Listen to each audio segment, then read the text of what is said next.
मिरची मसाल्याचं दुकान आहे ना त्या औषध. हा म्हणजे दुकानावर बसतात ते जगदेवराव इनामदार. आता मी 4 नंबरचा भाऊ. हा जगदेवरावाची माझी चांगली दोस्त आहे हा. कधी कधी आम्ही एकाच अड्ड्यावर बसतो. यायलाच ना. हा म्हणजे ते कंट्री पितात आणि मी सोडा पितो. जगदेवराव पाहिजे की नशे तुमच्याबद्दल सांगत असतात. तुम्ही म्हणे गजातल्या पैसे धरून पोरींच्या मागे लाल होती फिरायचे म्हणूनच त्याने तुम्हाला गावाला हाकलून लावलं. जुनी गोष्ट झाली ती. म्हणजे आता नवीन आहे की काय? हे धंदे सोडले मी. अहो करून करून भागलात आणि देवपूजेला असंच ना. काही नाही, अजून देवपूजेला लागू नाहीये. एकदा तर एका पोरीची छेड काढल्याबद्दल त्या पोरीने मग तुम्हाला वाण्याने मारलं होतं.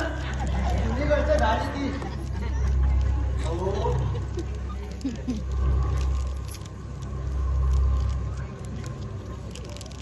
अहो मुंबईला निघाला.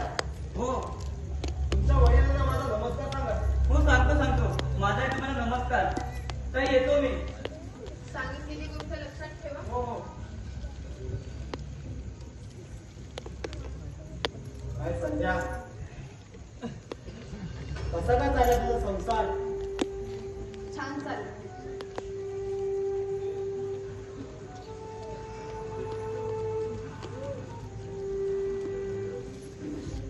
तुझ्या चेहऱ्यावरून तू सुखी आहेस असं वाटत नाही. नव्याने लग्न झालेले पूर्ण कसं भोपळ्याप्रमाणे फुगायला हवं. तू तर पडवल्याप्रमाणे सुखत चालले. धनराज, रागावतच कशाला? तुझ्या लग्नापूर्वीची आपली ओळख म्हणून आपुलकीनं मोकळेपणाने बोलतो मी. गैरसमज करून घेऊ नकोस. वाटते तशी थट्टा मस्करी करायला ना तुझ्याबरोबर जाणारी शाळेतरी पोर नव्हे मी, तर एका घरंदाज घराण्यातली ना सून आहे. हे मला कशाला सांगते? माझ्याच गावात एक खानदानी घर. खानदानपर्यंत ओळख पटवून द्यायला ना, ओळख पटवून देणारा तर रक्त सुद्धा खानदानीच असावं ना. संध्या, असल्या फालतू गोष्टीकडे लक्ष देत नाही मी. इनामदाराच्या घराण्यात जन्म झाला माझा. बाई आणि बाटलीच्या मातीत आयुष्य जगण्याची सवय आहे तुम्हाला खानदानीला. मनात झालेल्या कुठल्याही बाईच्या पत्राला हात होता ना, अडवण्याची कोणाला हिंमत होत नव्हती आजवर. पण अलीकडं माझ्याशी वयपात करून 4 चौकात या धर्माची बदनामी करायला धारिष्ट केलं तर तुझ्या धीरानं. एका जाती होते काळ सर्पाला चुकवण्याची खोडतूक केली दाजीनं. हा काळ सर्प दाजीनं ध्वंस केल्याशिवाय राहणार नाही. धनराज, दाजी मात्र धीर आहे. म्हणून तर सांगतोय, ज्या पोरीवर दाजीची भानगड चालू आहे ना, त्या पोरीवर खरं तर माझाच डोळा आहे. हा दाजी माझ्या मागे का वळतो ना, हे मला कळत नाही. दाजीचा आणि त्या पोरीचा काय संबंध? दाजीसारखी पापाला घाबरणारी माणसं या बायाच्या खंड्यात पडणार नाही. म्हणजे दाजींना नाहक बदनाम करण्याचं तुझं कपट आहे. हो, भावा भांडणं लागली की आपापसात भांडत बसले. मला माझी शिकार सहज मिळवता येईल. भांडणाची ट्रिंकिंग पडलीच आहे. भडकावणारा कितीचा वेळ लागणार? नाही पण मी असं काही होऊ देणार नाही. होणाऱ्या अर्थाचा अनर्थ टाळण्याचा नक्कीच प्रयत्न करेल. आणि रामभाऊजींना हे कळलं ना, माझ्या नंडीचा फोड घेऊन माझा फोड करण्याचा प्रयत्न करेल तो. पण त्याच्या हातात मान देण्यात बघा धनराज, बावळत नाहीये. रामभाऊजींना मी सगळं काही ना खरं खरं सांगतो. मूर्ख पोरी, धनराज, तुझं भविष्य माझ्या हातात आहे. तू जर माझ्या मार्गात आडवा आणण्याचा प्रयत्न केलास ना, तर बघ तर काय?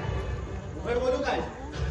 लग्नापूर्वी तू त्या दत्ताबरोबर फिरत होतीस हे तुझ्या घरच्यांना सांगितलं तर? मी मुंबई सोडली तरी वस्तीत घडणाऱ्या प्रत्येक गोष्टीची खबर मिळते मला. तुझ्या गरीब बापाकडे बघून मी तुझ्या भानगडीत पडणार नाही.